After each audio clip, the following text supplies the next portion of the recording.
turn off one probably. Yeah. Next. Which one? Oh, the one next to me. Front one? Yeah. Yeah. There we go. Yeah. So, can we get the next slide? Okay, thank you. Okay, so my name is Donovan Vasta. I'm a senior at Cal Poly Pomona. I'll be graduating by May, and I'll have my bachelor's in plant science.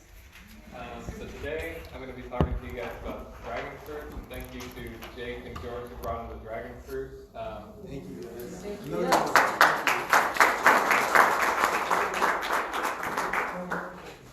So I want to ask you guys a few questions. Like, how many of you are new to dragon fruit? Like, you have no experience growing it? You've never, okay. How many of you tonight was your first time tasting dragon fruit? Okay, what do you guys think? It was good. I like the yellow the best. Okay, very cool. Awesome. Yeah, so I've been growing dragon fruit now for about 7 years, and over those course of 7 years, I've kind of learned a lot. It is a fairly forgiving plant to grow, but there's a few things that you guys should know when growing it, because a lot of times people grow them and they're not getting fruit, or they're not producing, they're not flowering. So I'm going to kind of go over that, as well as like just the plant in general and all the different types of dragon fruit that exist in the world. So let's get started. Okay, so what is dragon fruit? So dragon fruit is native to Central and South America. In Central and South America, it's called pitahaya. And in the 1700s, it was brought to Vietnam by the French. And over there, they call it tan long in Vietnam. So it's been popularized. They've been growing it for hundreds of years. It's become a big cultural staple for them. So dragon fruit is in the Cactaceae family. So it actually is a cactus. It's a vining cactus, and it is a hemiepiphytic vine, which means that it grows on other plants or other things like rocks, but it still maintains contact with the soil. It's not like a tillandsia or an air plant that just loses contact with the ground. They will stay connected because in the regions that they grow, usually they're semi-arid, so they'll go through a period of drought. And there's just many, many species, so you can go to the next slide. So this kind of just shows, it's a nice illustration. It kind of shows that's the flower of the dragon fruit, and then those are the fruiting bodies. And there's a lot of variation within this species. Okay, so the most common dragon fruit that you'll normally see in the grocery store is the Hylocereus undatus.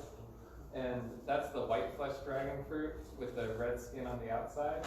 Generally, when you get them from the grocery store, they're fairly bland. Usually they're coming from overseas, so they've been shipped on a boat. They've been on there for at least a week, if not longer, and they've been put into cold storage. And a lot of times, produce managers, they store them at a cold temperature, and that'll sort of diminish the flavor if they've been sitting around over time. So they lose their acidity, and you're left with just kind of a really bland fruit. And it's usually picked a little bit underripe too, not as prime as if you were to pick it out of your own yard.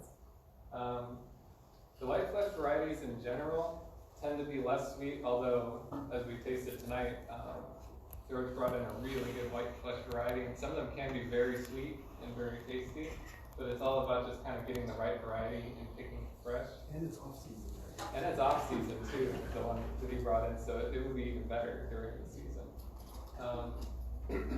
Generally, the white ones, there's many, many varieties that tend to be self-pollinating as well. So that's one of the reasons why it's so widely grown, because it's fairly easy to grow. It's a pretty bulletproof plant, and you don't have to do a lot to get fruit from it. All right, next one. So the next variety I'm going to be talking about is the Hylocereus polyrhyosis, and these are the really deep, dark red flesh varieties. They tend to be a little bit sweeter than the white flesh varieties, and they also are filled with antioxidants, and they're really great for smoothies. You can put them on a salad, you can use them in desserts, sorbets, people make juices out of them. Really a delicious fruit. You go to the next slide. And then this is the Hylocereus costarricensis. They're very closely related to the polyrhyosis, but they tend to be more acidic. So they tend to have kind of like a strawberry-like flavor almost. If you like acidic fruits, you like things like strawberries or mangoes and things like that that have some acidity. This is the species that you probably want to grow. And I'm going to name cultivars from each of these species later on, so you guys can know what varieties to try. the polyrhizis and the costaria-sensis tend to be also fairly spiny, and they tend to have a bluish hue to them. It's almost like a powder coat of himself from the sun. And then this variety here is the Hylocereus guatemalensis. There's many cultivars in this variety, like American Beauty, Shana, Condor. They're all sort of within the species, and these ones tend to be very, very sweet, super juicy. The fruit can be very large, and they have a lot of flavor too. On top of just being sweet, they have an extra sort of almost like a berry, grape-like flavor. And the only problem with this variety is in some climates, they can be a little bit sensitive, more sensitive to the sun and the cold than some of your other varieties, but it kind of depends on where you live. If you live more near the coast, you might be fine, but if you're more dry and hot, they might not do as well. But, yeah. And then this is the Hylocereus megalanthus, also formerly known as the Selenocereus megalanthus. It's very different from the other dragon fruit, and Jake brought in a fruit for everybody to try tonight. They're very, very sweet. They almost taste like a sugar cube. They're super sweet, very, very juicy. It's not too commonly grown around here, and especially the one shown in this picture is called the Pelora, and that is a new variety to California. So it's really unknown how well they're going to do here and what time of year they actually fruit in, but it would be interesting for you guys to find out. Are they yellow inside? No, they're white inside and with the yellow skin. Yeah. The next one is the Hylocereus ocanthus. So this one is actually different from the other red ones that I showed you earlier. This variety has really, really, really thick, meaty stems, and some of the cultivars from this species can even have like really long needle-like spines that are like an inch long. Very gnarly variety. The fruits on these tend to be a little bit, not to my liking, they tend to be more earthy in flavor, more vegetable-like. The texture is kind of like a watermelon, like really firm. But it's a really interesting plant, and this variety is also very hardy to the sun. Yeah, really, really sun hardy.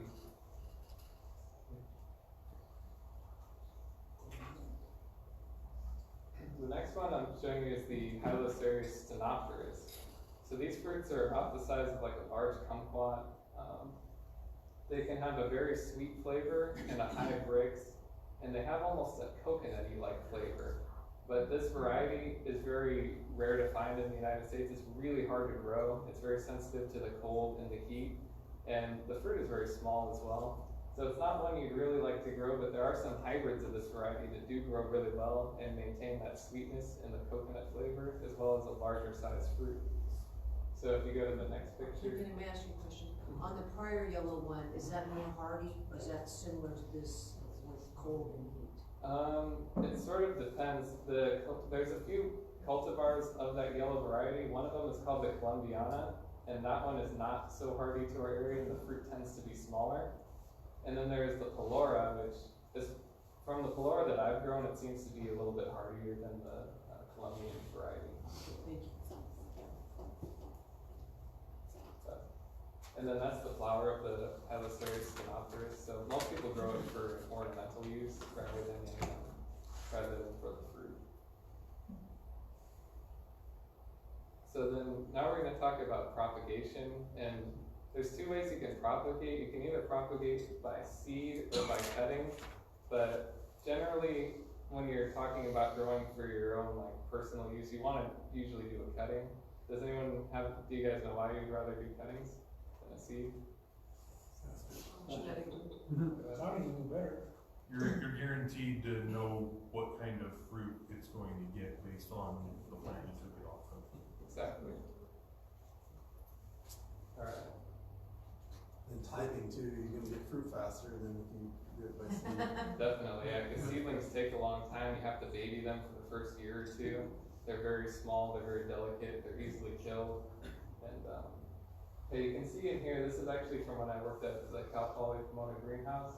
And these in the greenhouse are about 2 months old from cutting. So they were just nothing, just a stick, and now they're actively growing. And outside, you're probably looking at this kind of growth maybe around 3 to 4 months. It's going to be a little bit slower, but still they're very fast growing plants. And when propagating dragon fruit, what you want to do is you want to take a nice hardy cutting and you want to have it callus for about a week, either indoors or in the shade. Just keep it out of the direct sun because they'll fry very quickly in the direct sun. And then once the cutting is calloused, you can plant it in the soil, but only plant it about maybe an inch or two deep. I wouldn't go too much deeper than that because if you bury too much of the green stem, it'll actually have a tendency to rot because the roots come out of the bottom of the cutting generally. Yeah, so you don't want to bury too much of that green stem when you're planting. And then go to the next. So over here is shade too. So when you're propagating your dragon fruit, shade is really important. They'll root better if you keep them in a fairly shady location. And that's because without the root system, they tend to fry in the sun, especially in the warmer parts of the year. Like they'll really burn out. So when you're propagating them, you want to leave them in the shade for, I would say, probably 2 weeks to about a month. They should start sending roots out, and you can start to see new growth coming out of the top. Once you kind of see that, you want to start easing them into the full sun. At Cal Poly, we moved our plants from the greenhouse, to shade cloth. But since you guys are in an at-home setting, you guys can be creative. You don't have to buy shade cloth. You can use trees. You can use kind of the shading from your house or your walls. You know, you can be creative. You don't have to go out and buy shade cloth, but you can if you like. Next one. So this over here is actually sun scalding. That was from the front where the shade was not covering them. And these were really tender seedlings, so we brought them from the greenhouse where we have shade cloth. And these went directly basically into the full sun. You can see the green has kind of like scalded off. Yeah. And you end up with a kind of bleached out look. And then that's the entry for different diseases and pathogens too. And it'll no longer be able to photosynthesize from there either because the chlorophyll is burned. So now I'm going to talk about how to grow. This is a good friend of mine, Don Burnett. He taught me a lot about growing plants and growing dragon fruit.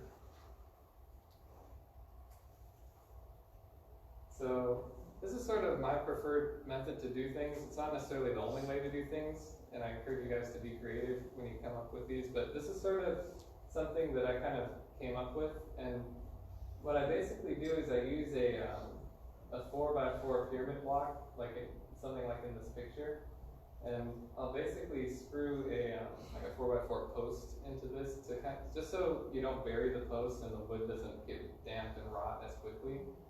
It is wood, so eventually it will wear out, but I feel like above ground it should last a fairly long time. You can paint it. Yeah, you can do that, or you can also buy like a high quality wood too, like a redwood or something. It should last a fairly long time. And another important thing is when you have your pyramid block, you want to put like a concrete footing around it too, because I didn't do that on some of mine, and they tend to want to lean over, whereas the ones that I did put the footing on, they tend to stay put. And I can go to the next slide. So here we go. Here's like, okay, I think we need to hit it one more time. Oh no, wait, go back. Yeah. Okay. So right here you can see the top. Once you get your post here, this is optional here, but this is actually burlap. As the plants grow, they'll actually send aerial roots and grab onto the burlap. And I've heard some people doing like compost tea feedings or micronutrients onto the burlap so the plants can absorb the nutrients. And you can see at the top, the construction's really simple. You basically just have a piece of wood on either side, and then you put another piece of wood going across, and you basically just form a box over the top. So the plant has somewhere to kind of grow up and then over, because once the plant sort of has that umbrella shape and the branches start hanging downward, that's when you're going to really start getting more fruit on them. And also it helps because if you just plant the plant in the ground, it'll tend to grow into a big bramble, and it just becomes a mess. There's not good airflow, probably like rats and stuff want to live in it. You want to train one stalk up, right? Yeah, generally just the less stalks you train, the faster they'll reach the top. So I usually just do like 1, maybe 2 stalks. Is there an optimal height then? So if it goes umbrella shaped faster, can you just allow it to grow 2 feet and then an umbrella? Yeah, so I'm gonna get to that right now. So next slide. So yeah, I recommend like only basically making the posts as tall as you can reach. Yeah, because the faster you can get it really going over the top, the faster you'll get fruit. And if you make your post, I made the mistake of making my posts like around 6.5 feet tall. So they're up here, and I'm trying to take fruit up here. There's no way I can trim it. There's no way I can pollinate the flowers, you know, and then trying to reach over the cactus, it starts poking you in the arm. So I would generally say like you probably want it to be about chest height because the plant is going to grow up and then over. So it'll end up being around head height if you make it chest height. The plant's in the box, or the plant grows up into the box and then out of the box, or? Yeah, it grows up through the box you build on top, and Okay. gravity will start pulling the branches downward. Okay, so it's in the ground below, Mhm. Yeah. and then it goes up into the box and then over the box. Can you Yeah. go back to Looked like you had it in Yeah. pots. Can we go back Yeah, to so previous? you can go back there. It can be in a pot or it could be in the ground. So the posts are coming out of the pots, Mhm. Yes, Yeah. so did you, there's a pyramid block inside the pot sitting down there. oh, it's, that was in the block, oh, okay, I thought it was in the ground. You can also do it in the ground with Those a are, pyramid and block. those are partially buried too, partially buried. So I was wondering if you cut the bottom out of those.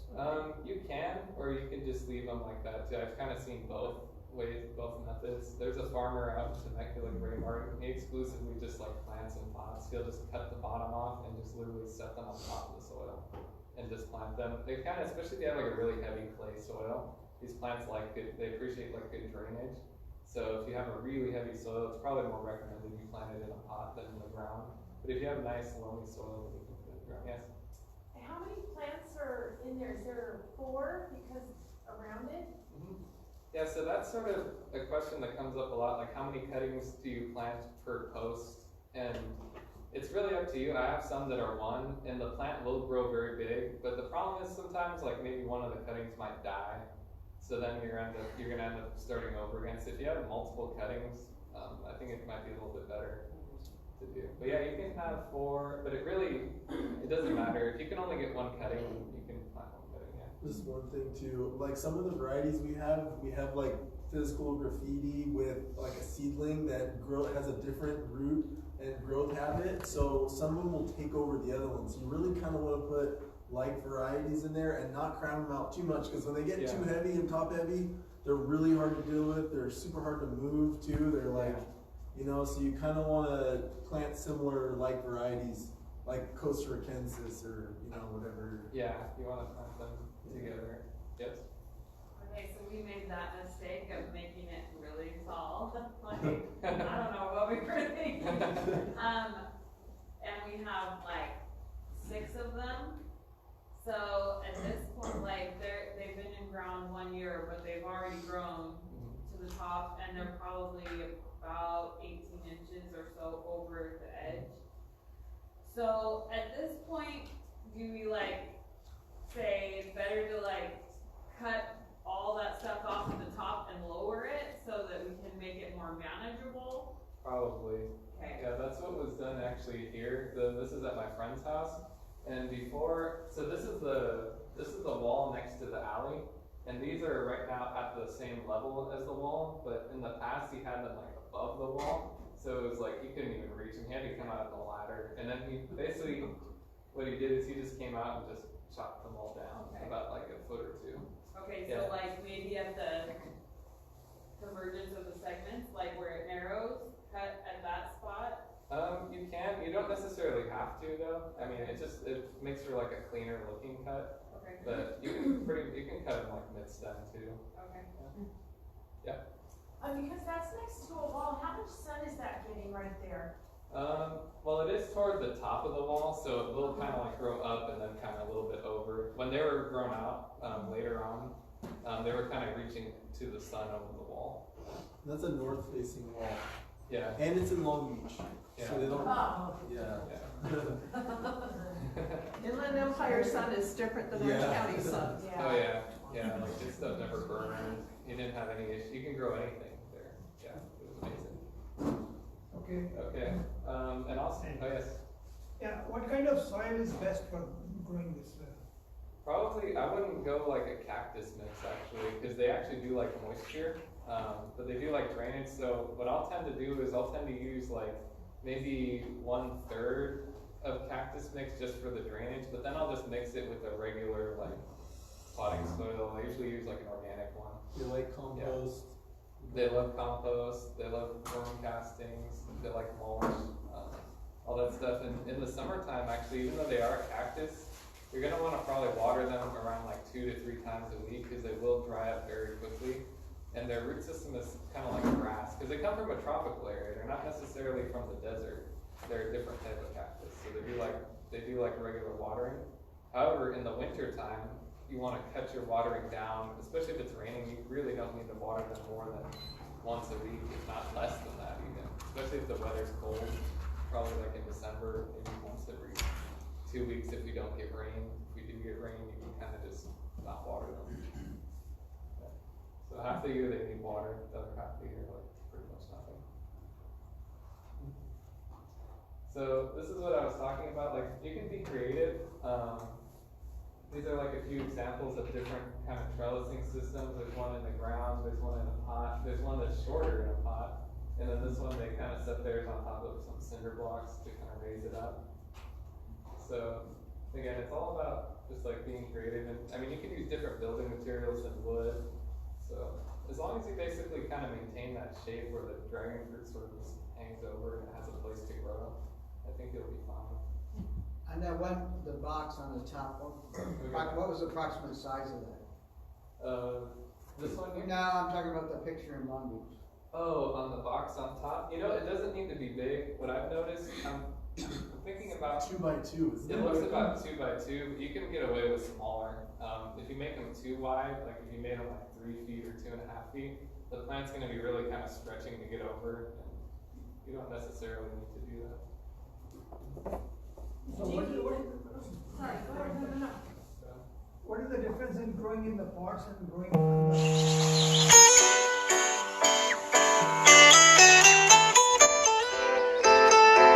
heavy soil? They usually don't like really thick clay soil. So growing in a container allows you to kind of control the growing conditions. like 5-gallon container would be okay for? You can grow in 5-gallon, but as you've seen, they get top heavy. You actually want to get something that, like a squat pot, if you've ever heard of those. They're, instead of being really tall, they're shorter, kind of like a tuna can versus like a regular can. So they're shorter, and I would recommend something at least like 15-gallon. Wider one. Yeah, wide 15-gallon. Oh, Okay. I have a question. Yes. Sorry, just because we're on that. On the, when you do the top, do you, after the plant does this, do you take the top off or you just leave it on? Oh no, you just leave it on. Just leave it Yeah. on? Yeah, you just leave it on. Yeah. So, let's see, so now I'm talking about varieties here. And these are kind of like some varieties that I would recommend to people new to growing dragon fruit. They're fairly easy to grow. They tend to be hardy to the elements, and they also tend to produce a lot of flowers or even be self-pollinating. So in case you miss some flowers or you only have 1 or 2 plants, then these are the ones you probably want to start with. So the first one I'm going to talk about is the sugar dragon. It's a self-pollinating variety. It's extremely sweet. It's almost as sweet as the yellow Flora that we had earlier tonight. And it has a very floral, almost like flowery type of flavor. And but the fruit tends to be a little bit on the smaller side though. It tends to be around like 1/4 to 1/2 pound. But I mean, it produces an abundance of fruit, and it blooms throughout an extended season. And you can use its pollen to pollinate many other varieties. The next variety I'm going to be talking about is physical graffiti. So physical graffiti is one of Paul Thompson's hybrids. I don't know if any of you guys are probably familiar with Paul. He was founder of the California Fruit Growers, and he bred many interesting plants for his area, like mangoes, and he was one of the pioneers of dragon fruit. He was one of the first people to cross these varieties together. So the physical graffiti is a cross of a white flesh variety named Nitzel and a purple flesh variety named Rixford.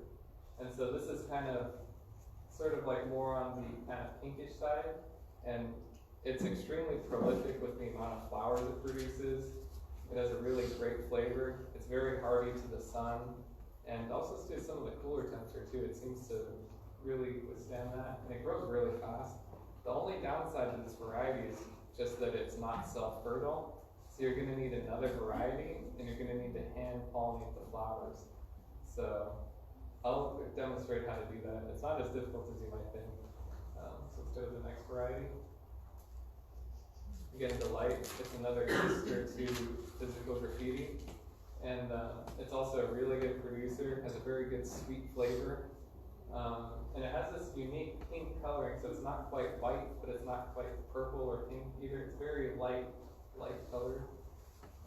Again, the same issue though, it's not self-fertile, but does produce an abundance of flowers. So the next variety is Purple Haze. So Purple Haze is yet again like another sister to Physical Graffiti and Delight.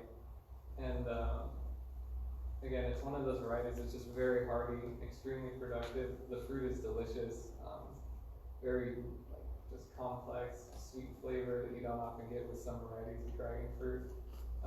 Again, not self-fertile, but again, an abundant producer of flowers. And also another thing I wanted to mention is because these varieties, the Delight and Physical Graffiti and Purple Haze, are very closely related, what my friends and I have noticed is that they don't cross-pollinate with each other very well, those three varieties, because they're so closely related. We tend to get low fruit set. It's better to use an unrelated variety like a Sugar Dragon or a White Flesh variety to pollinate them, as opposed to pollinating like a Purple Haze with the Delight flower or something like that. Next one. Okay, so American Beauty. It has it's one of the best tasting varieties in my opinion. I think it has an amazing flavor. The fruit can get fairly large. I've seen it up to 2 pounds, but generally more around a pound to a pound and a half. In some areas it may not be as hardy as other varieties because this is the Guatemalan variety. And from some people I've heard it's self-fertile, and that's sort of been hit or miss with me. It's sort of one of those varieties where it could be self-fertile sometimes, but it's unreliable. I wouldn't rely on it. I would definitely hand pollinate it. The next one is Shayna. This is a variety from Edgar Valdivia. I don't know if any of you guys know Edgar. He's amazing. And his Shayna variety has also an excellent flavor. And it is, in my opinion, a little bit, it's a similar type of plant to American Beauty, but I feel like it's just better. It's a cross between a Vietnamese white variety and a variety called Condor. And I think it has a very complex berry-like flavor. The fruit is like really deep purple. And my friend in Louisiana who I gave the plant to, he's claiming that it's self-fertile, and Edgar also claims that it's self-fertile. My plant, since I've been at school, I've been away. I did some self-fertility tests, but my irrigation broke, so it aborted the fruit. So I'm gonna do some further testing, but I trust them that it's self-fertile. And it also comes in early in the season as well.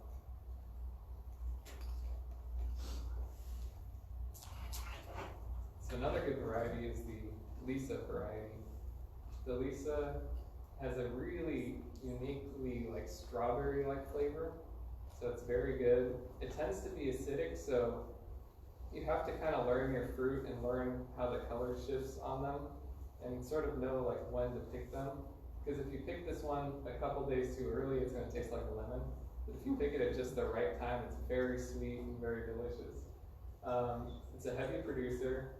It's hardy to the sun. It has that sort of blue powder coating over the stems that kind of keep it protected from the sun. But it's also extremely spiny, so if you don't want something with thorns, you probably don't want to grow this variety because it will tear your arms apart. And, it's also not self-fertile as well. I find that the spines on the Lisa keep the squirrels from eating mine. Oh, interesting. There you go. Yeah, it's basically like barbed wire. But the possible, okay. Alright, so the next variety I'm talking about is the Pelora variety.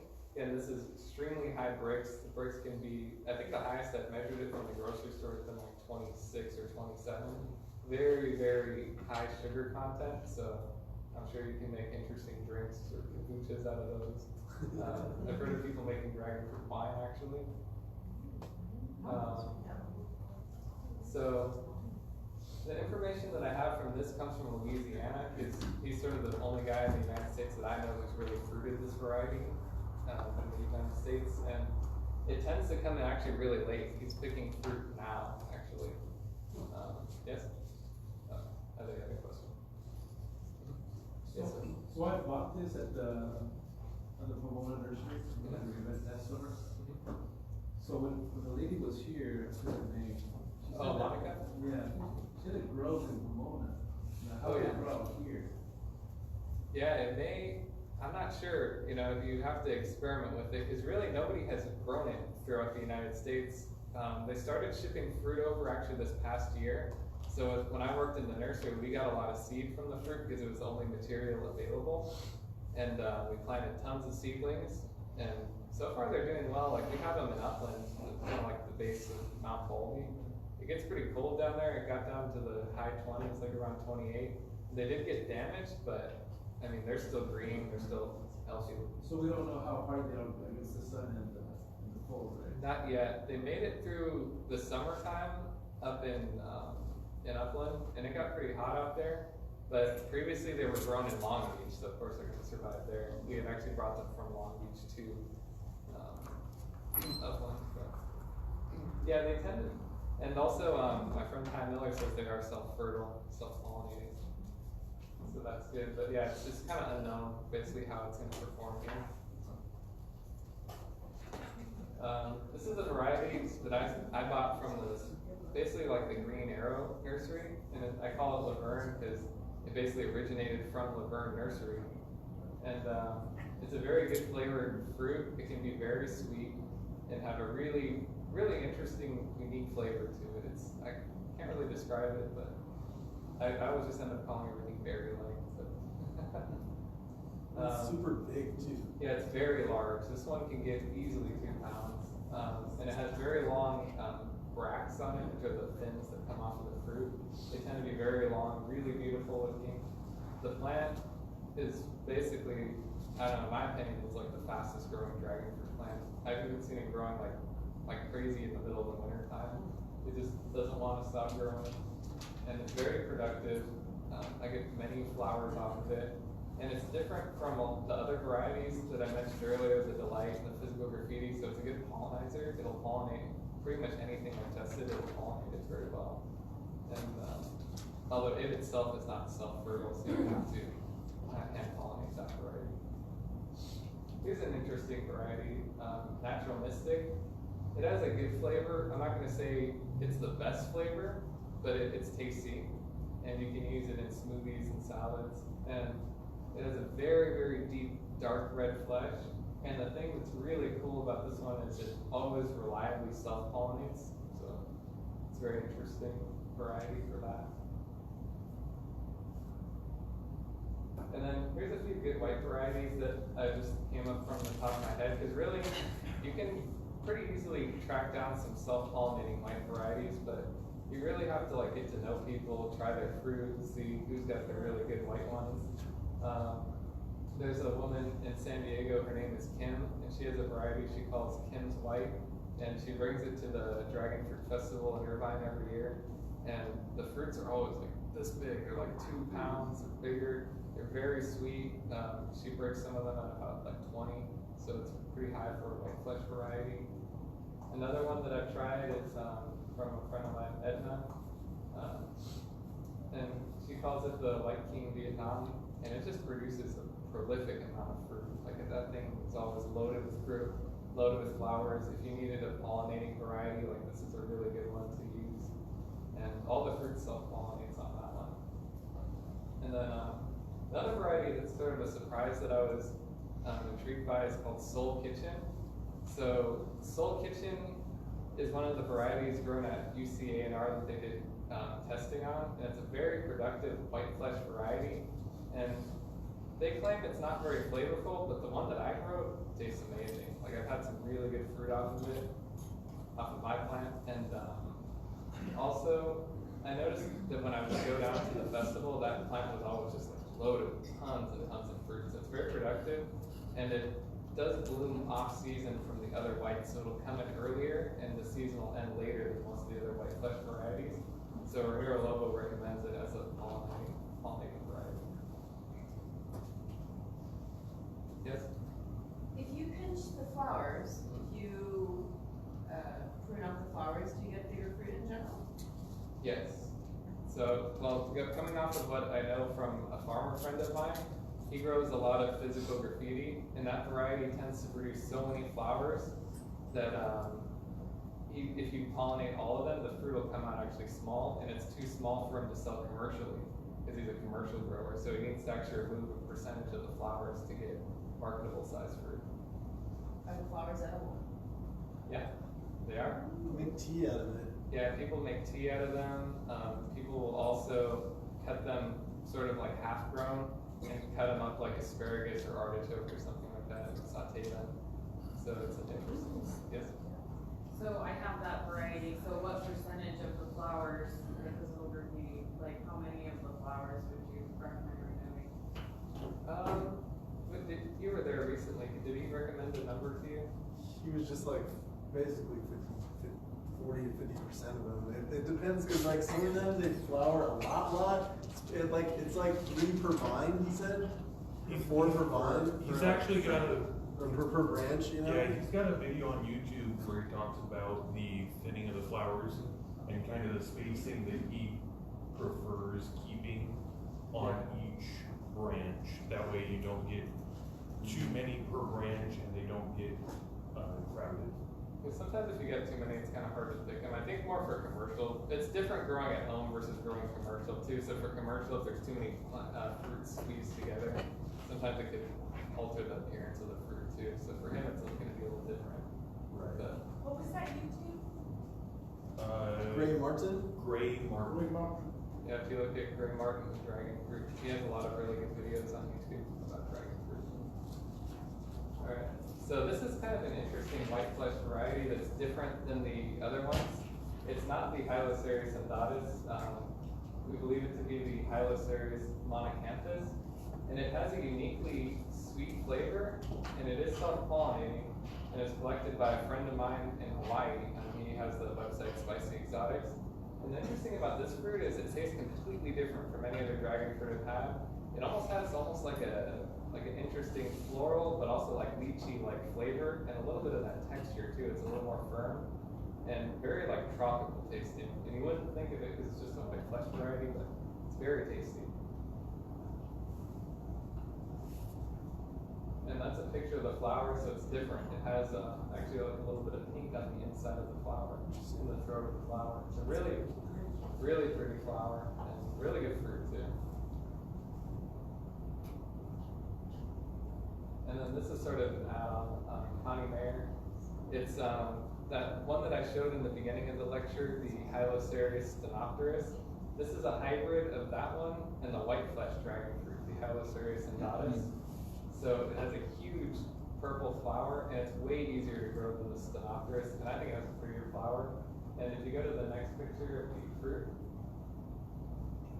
the fruit is unique that it's ripe when the fruit is actually green. That's probably the optimal time that I find to pick it. In the next picture. And it's got a white flesh, and the outside skin is green, but if you look when you cut it underneath, it's actually got a red rind on it. So really interesting, and this has a very sweet, almost like coconut-like flavor to it, just like the Stenopterus.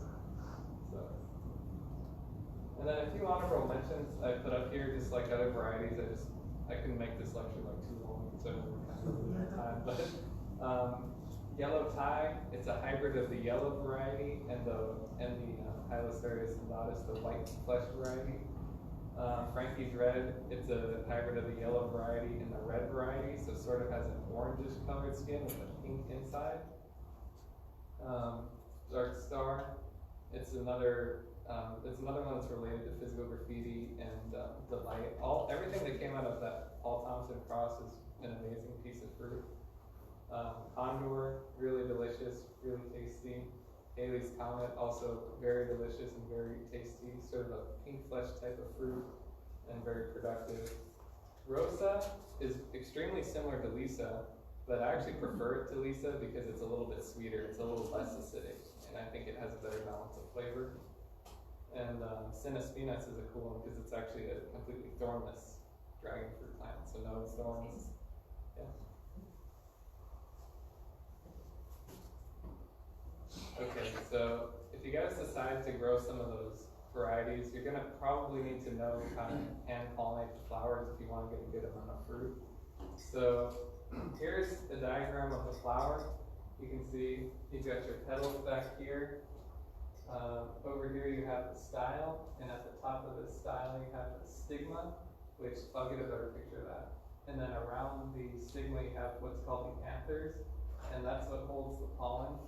When you pollinate the stigma, the pollen will go and fertilize the ovary down here, and the top of the flower will drop off, and then this ovary will expand into the dragon fruit. It's really cool. Go to the next picture. Okay, so this is a better anatomy of the flower, and these are really the parts that you guys are concerned about when you're learning to hand pollinate. So what you're gonna need to do is collect the pollen off of these anthers, and it's really easy. You can basically, with the most basic of tools, you can just take a bowl and put it underneath the flower and just stick your hand in there and kind of just shake the pollen off. If you want to get more technical and collect every last drop of pollen, I just use a dustbuster vacuum and I just suck the pollen out there. Yeah, you just suck the pollen out, and then you don't put the pollen back on the same variety. What you'll do is you'll put it on actually a different variety, because a lot of varieties are not self-fertile, so they won't accept their own pollen. So if you're putting the same pollen back on the same plant, it's not going to work most of the time. And the way I store pollen is I take the, yes? How long can you store pollen for? I would say about maybe like a week, week and a half. Once you start getting around 2 weeks, it starts to kind of like go bad. It doesn't, you can go pollinate, nothing will happen. But the way I found to kind of extend the life of the pollen as long as possible is actually to use desiccant packets, the silica gel packs. So you collect the pollen and then you put it into an airtight container. I like plastic just because the glass tends to build condensation and draw a lot of moisture into it. So I'll use like a plastic container and I'll add a few desiccant packets, and that should keep it fresh for at least like a week, if not longer. You say you can freeze it for a month, right? I've heard you can freeze it too. I haven't had good success with freezing, but I know some people I'll do. froze it for a month. Yeah? Yeah. What's your procedure for freezing? I just put in a tight container. Mm-hmm. So it's for a freezer. Airtight container. Airtight. All right. Maybe not in the bag, but you know. Yeah. Okay, cool. Good. Yes? So, would it be, does it matter, like, is it best to use like a white to pollinate a red, or you know what I mean? Like, does that matter? Cross pollination. Yeah, you'll definitely be more likely to get like a better set on your fruit, and they tend to be bigger. What I like to do is actually use a mixture of different pollens. So I actually mix like several varieties pollen together, so I know for sure whatever I'm putting on there is gonna work. Just take your dust buster and like Yeah, do I'll all go- of them, make sense? Yeah, I'll go walk to a bunch of plants and I'll just like, yeah. That's true. Alright, next one. So this is actually how the fruit forms inside once it's pollinated. So you can tell when you've got a successful pollination when sort of the tip of the flower dies, but the bottom of the flower stays green. And then it'll continue to grow inside, and then you can see the seeds basically start to form, and then when it's ready.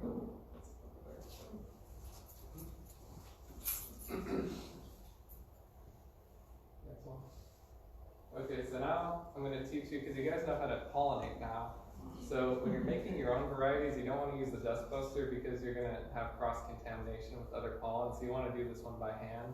So you'll use probably a gloved hand would be best if you're going to collect pollen from multiple varieties. But if you're just doing one, I'm sure it would be fine if you, yeah.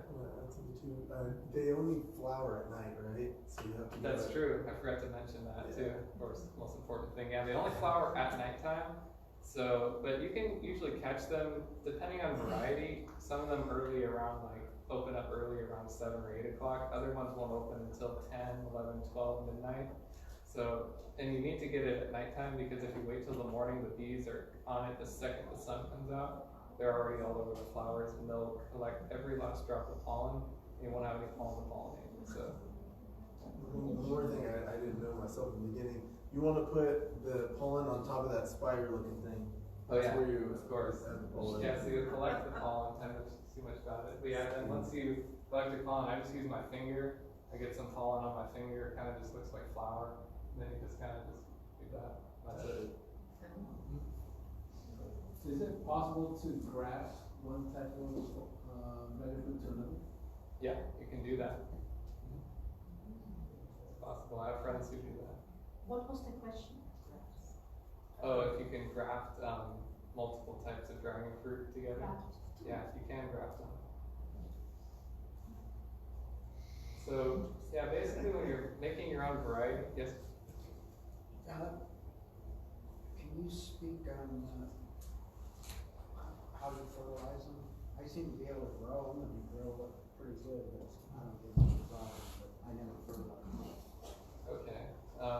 Yeah, so when it comes to fertilizer, like, especially once they're big, I try not to go heavy on things that have a lot of nitrogen on it. You want to focus on things that have more phosphorus for flowering for them. So if you're, and especially like when it comes around the spring and summertime, give them something that has a good amount of phosphorus. And that's what you use. And basically, I mean, it doesn't, you can, I prefer to do things organic, but I mean, whatever you use, normally just make sure it doesn't have a lot of nitrogen or else you'll get excessive green growth.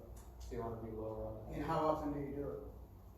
I usually do it before the first wave. Usually every time like a wave of flowers starts coming, I'll sort of fertilize to replenish. What's a good organic source of phosphorus? I'm trying to think. Christine, do you know any good organic sources of phosphorus?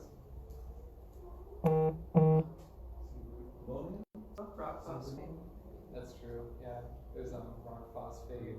I know, and I like to do things kind of naturally. So I use a lot of composts and stuff. Those usually have a wide spectrum of, you know, macro and micronutrients, and it keeps the plants really. But just like, yeah, tree leaves, Yeah, tree leaves, wood chips, compost. because they're mining the phosphorus out of the soil anyway. Dr. Earth has a good one too. They sell it at non-nurseries, but yeah, they have a good one that's like the NPK. You want more P in the K. Yeah, so if you're gonna look at for fruiting you want more P in the K. When the plants are small though, and you're trying to get them to the top of the trellis, you actually probably do want more nitrogen because you're trying to get them to grow big so they'll be ready to fruit next year. So, okay, so when it comes to breeding, you're gonna collect the pollen from your desired variety, and the important thing to know is like what traits you're looking for when you're breeding a variety. So go to the next one. Some of the things that I usually look for are like flavor, hardiness, self-fertility is a big one. It's because it's sometimes it's kind of a pain to get out there and go. It's like you're tired, you're coming from work, it's dark, you gotta get your light and your equipment, you know. So. And if you miss the flower one night, that's it. It's like you missed it. So it's not, you know, the next day you come back again. You can try to pollinate, like you can collect the pollen at nighttime and then come out really early in the morning and pollinate. But you have to collect the pollen at night. And you can come in, if you come out early enough, the flowers will still be open. Do you have to bag the flowers once you pollinate? If you're making a controlled cross and you're making your own hybrid, you would, but you don't necessarily need to. No. You can just leave them open if you're just going for fruit. But if you're looking to make your own varieties, then you do want to cover them and keep the insects out when you pollinate. And you want to pollinate with a specific type of pollen on a specific plant. So you don't need to do that with the self-pollinating? No, plants? not at all.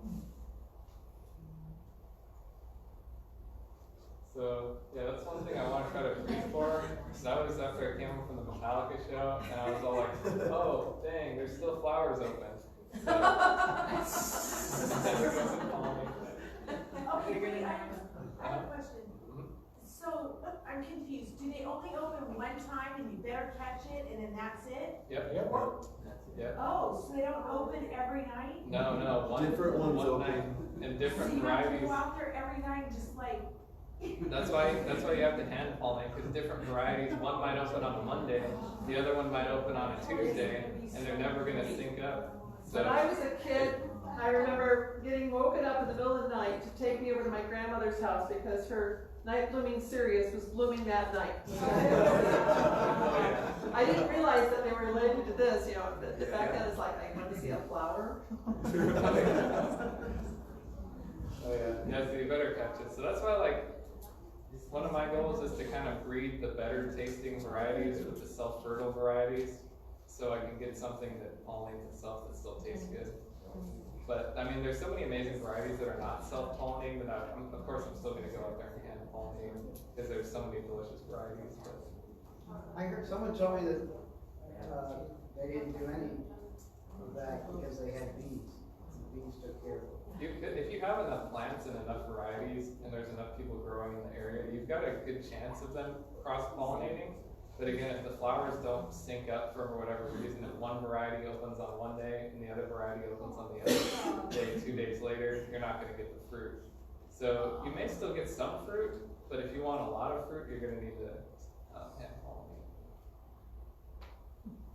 Because I've seen like a flush of like 20 or 30 flowers just bloom. I didn't have anything to pollinate, and then they all just fell off. And that could have been 20 or 30 fruits. Yeah. So this is for when you're, if you want to create your own variety, you're going to want to cover your flowers. You don't want insects getting in there. You want to be the one transferring the pollen. So what I like to use is these nylon paint strainer bags, and I'll put them over. It keeps the insects out. People also use paper bags too with rubber bands to keep the insects out. And the goal of this kind of process is basically you're going to want the seeds in that fruit to plant out and create your own new variety of dragon fruit. So you can cross the different colors and the different species together to make something unique. So another thing that's really important when you're creating your own hybrid dragon fruits is to take notes and label things, because a lot of times we forget. If you don't label which flower you pollinated, you might accidentally eat the fruit.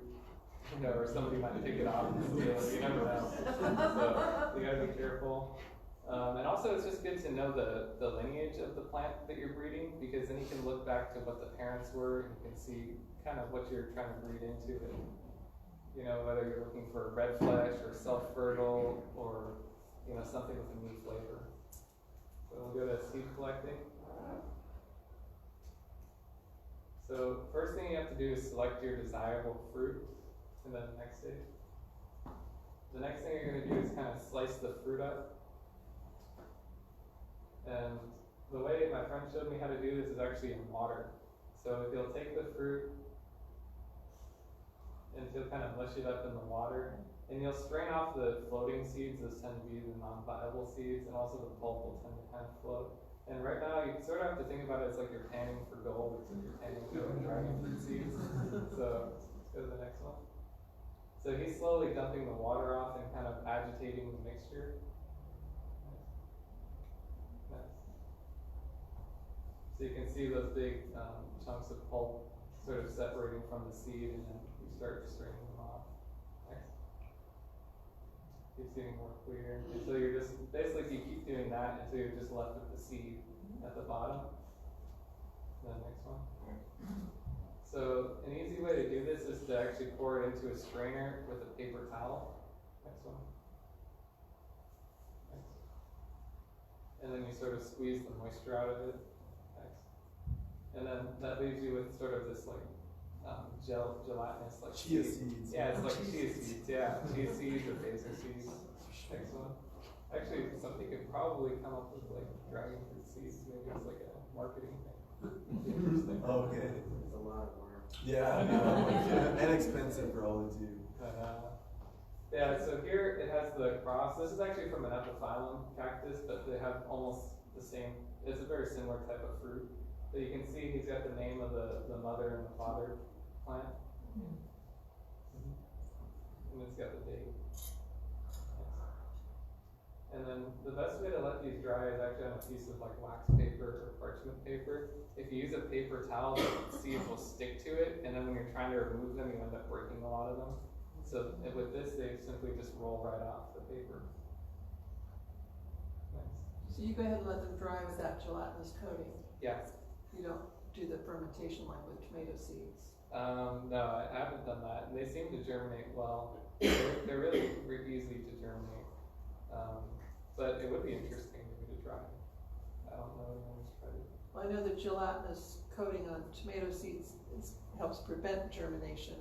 And, So that's why you try to get rid of it. So this doesn't work the same way. yeah, for some reason they're very easy to germinate. Yeah, I'm not sure exactly why, but let's go to the next slide. So here you can save your seeds for later storage. So this is just like a little solo cup that you get. Do you know how long they last?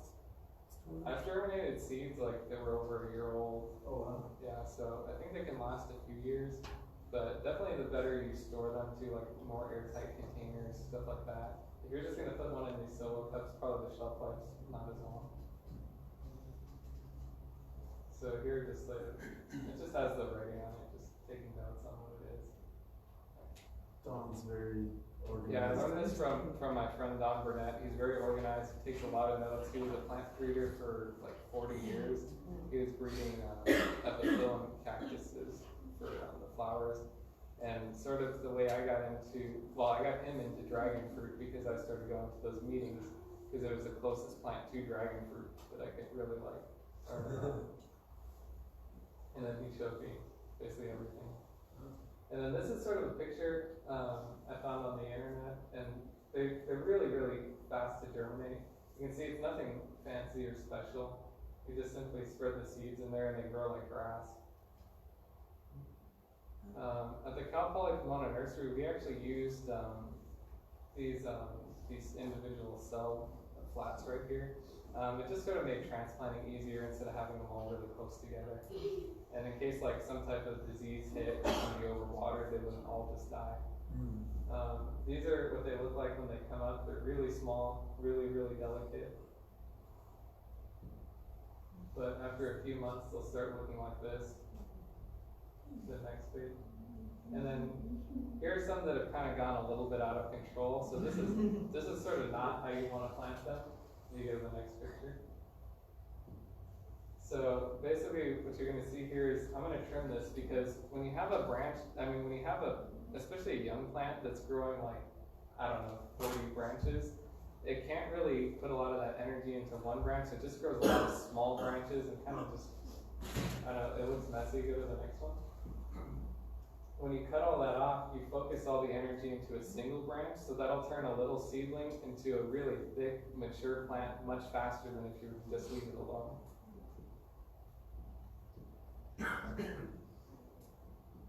Now, when you cut all the side branches off that flora there, would you try and root those cuttings, or are they kind of too young to harden off and grow their own roots? They actually root very, very quickly when they're in that really juvenile stage. They're very easy to root in that stage. Do you have a typical length of cutting that you try and aim for when you root things?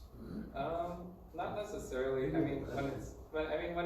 when you have like a mature plant, I usually, something around like 8 to 12 inches is a really good size.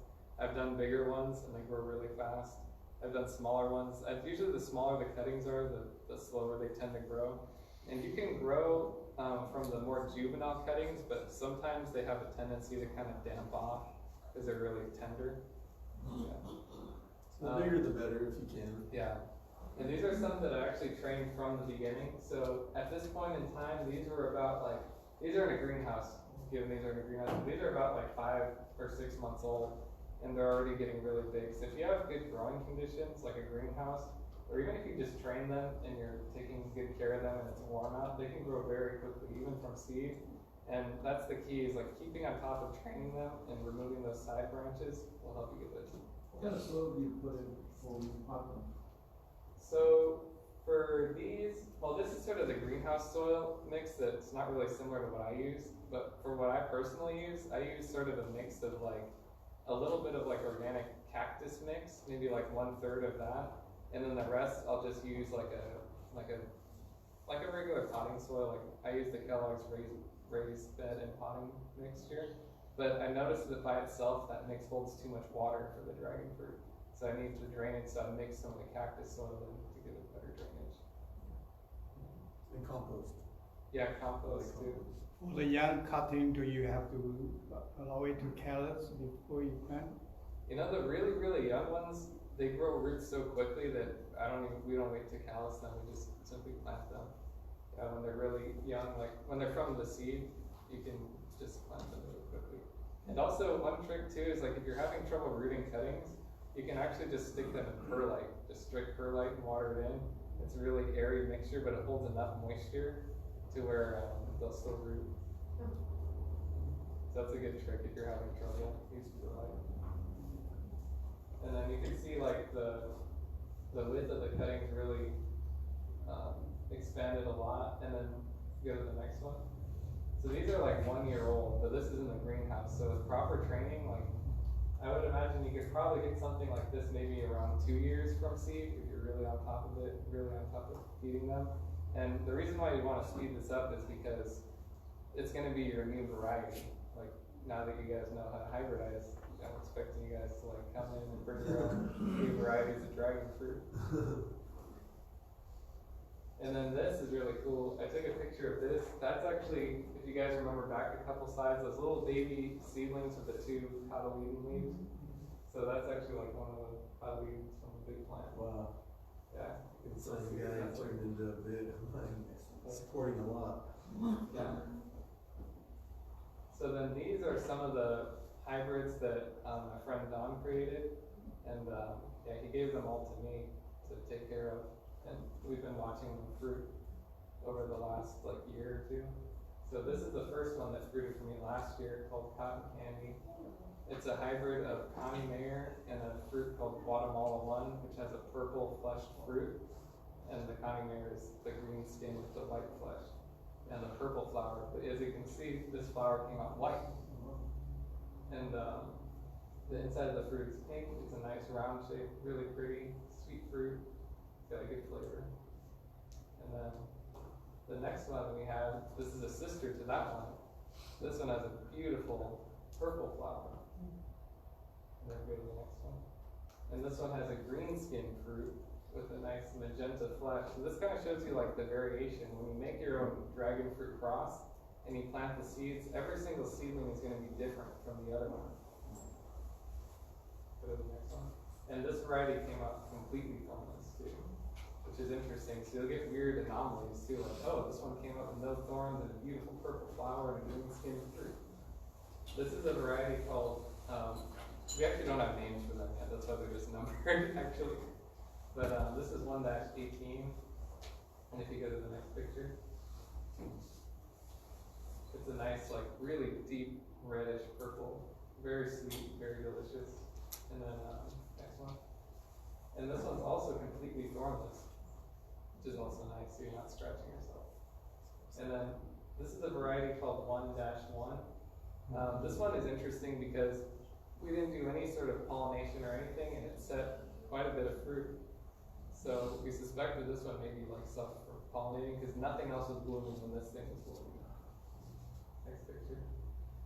And then this is a picture of the fruit right here. It's got a nice tangy flavor to it. It's sweet, but it's tart too. Very tasty. It's got a nice like sprightly flavor. This is seedling 1-2, and this is by far like my favorite one right here. It grows really well, produces a lot of flowers, and makes a really nice sized fruit. And the fruit is like incredibly sweet, and it has a nice sweetness, but it has a little bit of that coconutty flavor in the background from the Connie Mayer. Really unique fruit, very delicious. And then, thank you guys so much. Hope you enjoyed it.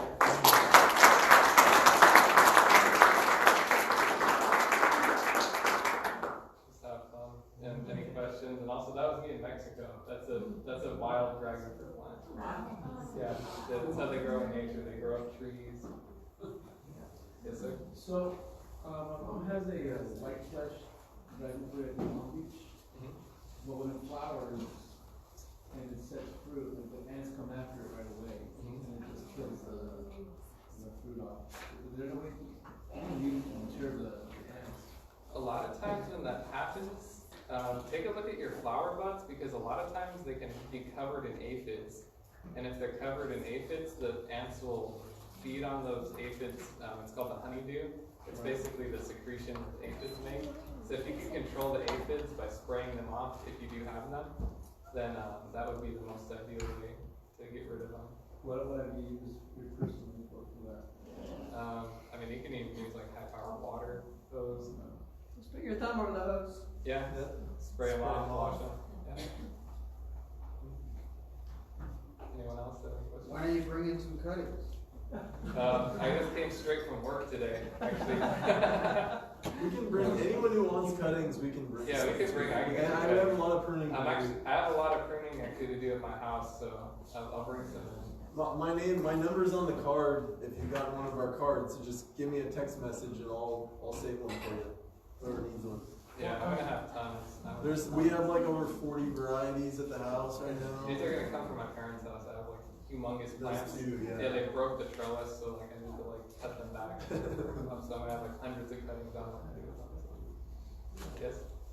So, I've noticed that dragon fruit is really prone to some kind of like red spots all over it, right? What is that and what is like something to be concerned about? So it's like a fungal infection. It's like a type of like rust. And basically it usually comes on in the winter time when the conditions are moist and cold. It really likes that environment. And I noticed that it mainly attacks a lot of the new young tender growth. So what I try to do is like toward the end of summer and the fall, I try to sort of back off on the water and back off on the fertilizer and stuff like that to kind of get them to shut down for the winter time. And then usually if it's not too bad in the springtime, you can just remove that growth and get rid of it. It's really difficult to control. So, I mean, you would have to break out like some heavy duty chemicals to control that kind of stuff, so I wouldn't really recommend. You know, the best thing I would recommend is just sort of waiting till after winter time and just pruning your plants, but making sure not to spread between plants. You want to clean your shears between and just remove that nasty looking growth. It tends to grow out of it. It doesn't really affect the fruiting of the plant too much, or the growth as much, but yeah, I don't know, too much of it's not good, but. Yeah, you don't want it to completely overtake your plants. And what does it look like? It's like these like red lesions or red spots on the plant, and eventually fall off, kind of thing. Yeah, and sometimes the branches, if they get really badly infected, they'll tend to just like kind of melt. Yeah, it's weird. The branches will turn like gelatinous and yellow. Basically, the best way I've found to do it is just maintain them by pruning, and also don't let your plants get too overgrown too. Because if you let them get really, really overgrown, there's not good airflow, and fungal diseases and pathogens tend to like stick to them, as opposed to where you have good air, moving through. You guys know about that? Yeah, pruning, good pruning. Do you prune off the little side shoots that come up until it's 4 feet high or something? Yeah, I would do that. And you can, and once it's over the trellis, you can kind of let some of the lower ones grow if you'd like. They'll still produce some fruit down there, but the bulk of your fruit's going to be on top. And another thing when pruning the dragon fruit is don't let the plant just layer and layer and layer on top of itself, because it'll get really, really thick and matted. And then over time, there's not going to be light penetration through there, so you have so much growth that you're never going to be able to pick the fruit in there if it does fruit or flower. So you want to keep your canopy light. And I would kind of recommend, like after a few years, like sort of pruning out some of the older branches. And because the growth of the dragon fruit, what I've noticed is usually the flesh of growth will grow for one season, and then the next season it will tend to bloom, unless you sort of cut that growth. Maybe once it gets to a decent length, then you can harden it off, and it may bloom later that year. So another thing is to sort of like control the new growth as well. I've had some where it's like a kind of whitish gray coating, just the green, turns kind of grayish. The new growth will be the regular green color. Yeah. So is that like a powdery mildew, or? That's dependent on variety. Mostly like varieties like the Lisa and I should have put some pictures of that actually, but yeah, some of them have a bluish hue to them. They'll start out looking completely green, and then over time they'll get this powdery look to them. And you can actually brush the powder off with your fingers. Well, is it a problem? No. Oh. It's naturally occurring. Yeah. It's Oh, almost okay. it's almost like a naturally occurring like sunscreen or sunblock to the plant. Yeah, really Okay. interesting, Yeah, I think it's on the red Valdivia I have. yeah. That's, Okay. yeah, that's normal. Yes. So at the end of the summer, when it got really hot, Mhm. a lot of our dragon fruit that was most exposed to the sun was kind of turning like a yellow color. And now it almost seems to be like greening back up again. Yeah. Is that normal? Yeah, that's normal. Yeah, Okay. like intense heat will do that. It'll kind of bleach them out too. Okay. Especially if it gets into the hundreds. Yeah. Awesome. Any more questions?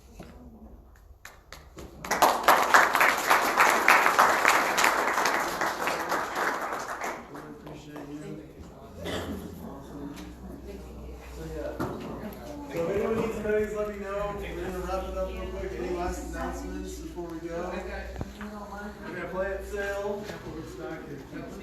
Apple rootstock and Quince back here. Larry brought them. Please take them if you need them. And just one, please, for each person. What are these?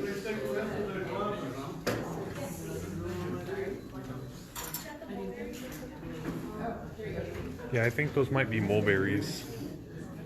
Yeah, you just put them in the ground and just Root 'em.